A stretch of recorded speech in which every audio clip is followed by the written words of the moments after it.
እንብላ።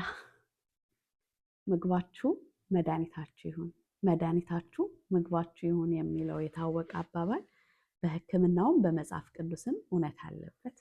ዶክተር ሀና እባላለሁኝ።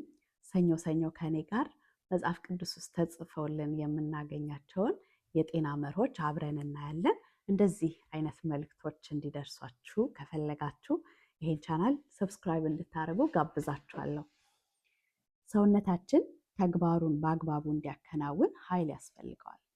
ያን ኃይል ደግሞ የሚያገኘው ከምግብ ነው እና አንድ ሰው ከ40 ቀን በላይ ያለ ምግብ በህይወት መቆየት አይችልም። ያለ ውሃ ደግሞ ከ5 ቀን በላይ መቆየት አይችልም። እና የፈጠረን እግዚአብሔር ሰውነታችን ምን እንደሚያስፈልገው በደንብ ያውቃል። ለዛ ነው አዳምን ከመፍጠሩ በፊት በኢደን ገነት ምግቡን አዘጋጅተውለት የነበረው። ኢየሱስ ክርስቶስ ለደቀ መዛሙርቶቹ ጸሎትን ሲያስተምራቸው የዕለት እንጀራችንን ዛሬ ስጠን ብለው እንዲጸልዩ ያስተምራቸዋል። እስራኤላውያን 40 ቀንና 40 ሌሊት በምድረ በዳ በሚጓዙበት ጊዜ ዕለት ዕለት መናን እየሰጣቸው ሳይራቡ ነበር ወደ ተስፋይቱ ምድር የገቡት። ኢየሱስ ክርስቶስ ሲመክራቸው ደግሞ ምን እንበላለን ብላችሁ አትጨነቁ ይላል እና ሰውነታችንን የፈጠረ እግዚአብሔር ሰውነታችን ምን እንደሚያስፈልገው ያውቃል። የዕለት እንጀራችንን የሚሰጠን እሱ ነው።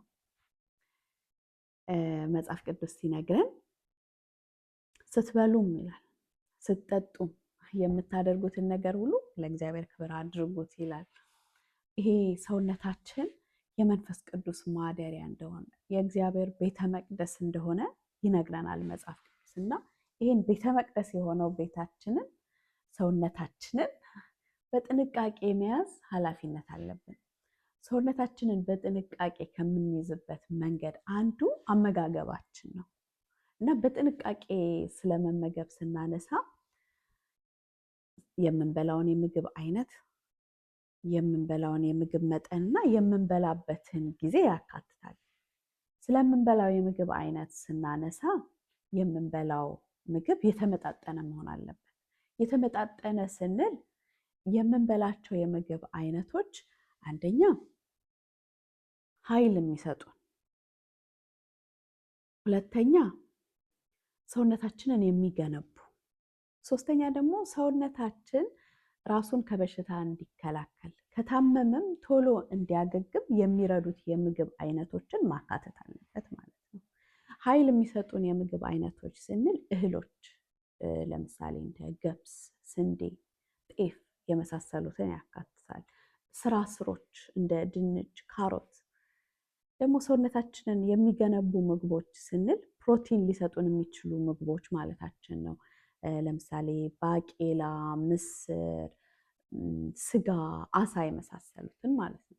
ሶስተኛ ደግሞ ሰውነታችን ራሱን ከበሽታ እንዲከላከል ከታመመም ቶሎ እንዲድን የሚረዱት የምግብ አይነቶች ናቸው። እነዚህ አትክልትና ፍራፍሬዎች ናቸው እና የተመጣጠነ ምግብ መብላት አለብን ስንል እነዚህን ጥቅሞች የሚሰጡንን የምግብ አይነቶች ልናካትት ይገባል ማለታችን ነው። ሌላው ደግሞ ስለምንበላው የምግብ መጠን ነው። ሁል ጊዜ ከሚያስፈልገን ያነሰ ምግብ መብላት የለብንም። ሁሌ ያነሰ ምግብ የምንበላ ከሆነ ሰውነታችን ኃይል ያጥረዋል። ኃላፊነቱን በአግባቡ ተግባሩን በአግባቡ መወጣት አይችልም። ሁለተኛ ደግሞ ኢሚዩኒቲያችን ይደክማል። ለጤናችን መጥፎ ነው። ሆርሞናችንን አፌክት ያደርጋል። ጥሩ አይደለም። ሰዎች ሁሌ ከመጠን ያነሰ ምግብ የሚበሉበት ምክንያት አንደኛ ስለ ምግብ አስፈላጊነት በቂ ግንዛቤ ካለማግኘት ነው። ሁለተኛ ደግሞ በስራ ቢዚ ከመሆንም ነው እና ጊዜ ወስደን ለራሳችን ትኩረት ብንሰጥ ጥሩ ነው። ሁሌም ደግሞ ቁንጣን እስኪይዘን መብላት የለብንም። ይህም ለጤናችን ጥሩ አይደለም። ለበሽታ ያጋልጠናል። ለምሳሌ ለስኳር፣ የሆርሞን ባላንሳችንን ያቃውሰዋል። ጥሩ አይደለም።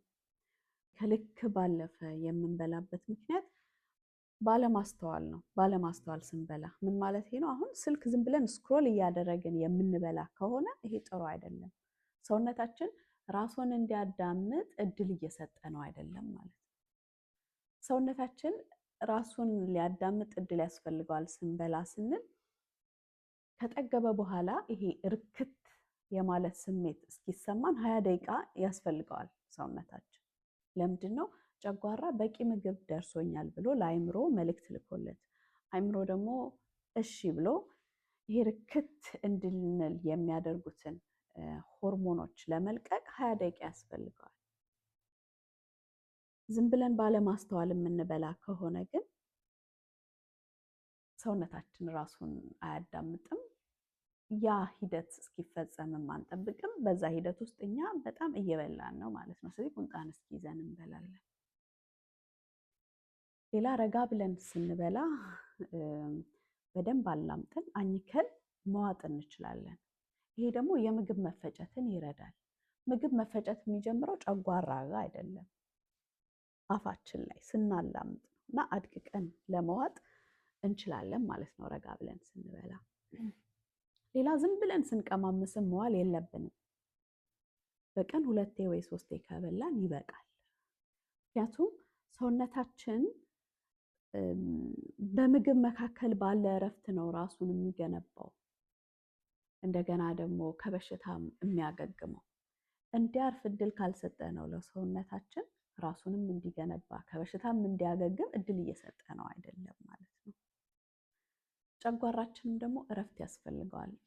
የማያርፍ ከሆነ ይደክማል፣ ወይ ምግብ እኮ አልፈጭ አለኝ ወደ ማለት እንሄዳለን ማለት ነው። ስለዚህ በቀን 2 ወይ 3 ከበላን በቂ ነው።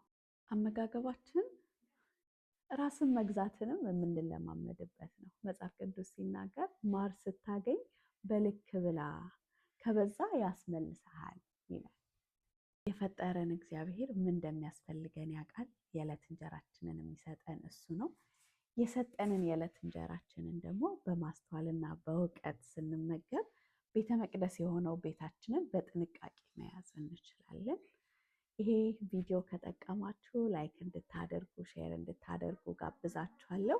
እንደዚህ አይነት መጽሐፍ ቅዱሳዊ የሆኑ የጤና መርሆችን ለመከታተል ደግሞ ይሄን ቻናል ሰብስክራይብ እንድታደርጉ ጋብዛችኋለሁ።